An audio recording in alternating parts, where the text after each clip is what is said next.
Bon, il y a beaucoup de contenu là-dedans, mais allons en analyse, particulièrement pour la relance économique. Puis dans ce temps-là, on se tourne vers Clément Gignac, économiste principal chez IA Groupe Financier. M. Gignac, bonjour. Bonjour. Quand on a commencé à se parler d'économie et de pandémie, vous m'avez dit nos gouvernements, on les rend assez solides pour passer à travers cette crise-là. Est-ce que c'est le budget qui vient prouver ça, justement, ça? Oui, c'est ça. Quand on y pense, là, le manque à gagner lié à la pandémie, là, on parle de 35 milliards. Imaginez-vous. Heureusement que le gouvernement du Québec est arrivé dans des situations financières de surplus avant le début de la pandémie. Donc, on est arrivé en meilleure position que d'autres provinces, d'ailleurs, à cet égard-là. Et clairement, le fédéral en a fait également beaucoup. Donc, c'est un budget de pandémie. Pour ça qu'on a décidé de 15 milliards pour l'année qui se termine dans quelques jours et 12 milliards pour la prochaine année. On ne fait pas preuve de dogmatisme. On est pragmatique. On va viser l'équilibre budgétaire sur 7 ans au lieu de 5 ans. Mais quand on regarde en pourcentage de l'économie, c'est des déficits tout à fait acceptables. C'est même moins que des déficits qu'on a déjà vus dans des récessions précédentes, imaginez-vous, alors que cette récession-là, c'était du jamais vu depuis la Seconde Guerre mondiale, Bruno. Clément, on baisse les impôts des PME alors qu'on nous dit, puis vous le savez comme moi, que la relance économique s'annonce très vigoureuse. Est-ce que c'était nécessaire?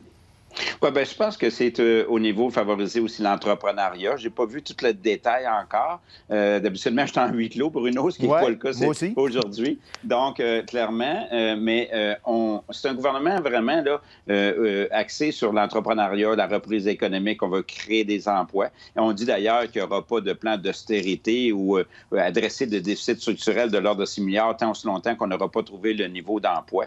Et on a même 3 milliards pour la nouvelle économie. On a eu des annonces récemment à M. Legault et Trudeau au niveau du virage numérique. Il y a également un crédit d'impôt pour les nouvelles technologies, pour des grands projets. Donc, on veut créer de la richesse au Québec. Et là, à ce moment-là, on se donne un moyen par des interventions, mais ce n'est pas des gros montants quand on parle de baisse d'impôt pour les PME. Là. On a entendu des gens dire, bon, il n'y a pas assez pour l'économie verte, il n'y en a pas assez pour les programmes sociaux, les femmes victimes de violences notamment. C'est drôle à dire dans un budget déficitaire, mais aurait-il eu les marges de manœuvre pour en faire plus?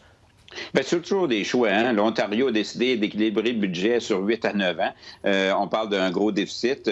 Québec, il va un petit peu autrement. Vous savez, les besoins sont énormes. Et cette reprise-là économique qu'on vit actuellement, Bruno, on parle d'une reprise en V, mais également la lettre K.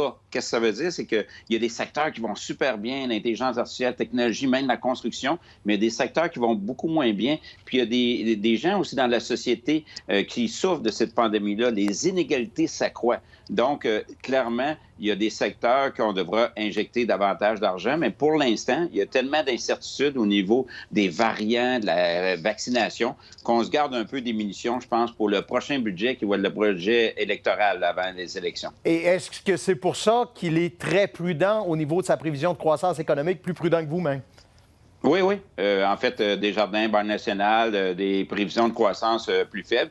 Puis aussi, il pourrait y avoir des bonnes nouvelles. Le monde va changer dans les 12 prochains mois, Bruno. On a un budget fédéral qui s'en vient, des élections fédérales. Il pourrait y avoir des programmes que le fédéral lance qui sont déjà existants au Québec. Garderie, assurance médicaments. À ce moment-là, le Québec aura une compensation financière. Donc, et si jamais Ottawa finance davantage le secteur de la santé à la hauteur de 35 c'est 6 milliards récurrents de plus par année. Donc, on va dans la bonne direction avec la nouvelle économie, une relance pour le développement durable, mais il y a tellement à faire dans le secteur de la santé, le secteur culturel et certains pans de la société qu'on devra injecter. Ouais. Mais vous savez, pour avoir travaillé au gouvernement, quand on lance des programmes, tout le monde est éligible, ça va bien. C'est quand on devient plus sophistiqué des interventions chirurgicales, c'est plus compliqué, puis ça prend un peu plus de temps, fait qu'il faut être un peu plus patient, Bruno, à ce moment-là. Clément Gignac, c'est toujours un plaisir. Merci d'avoir été avec nous encore ce soir.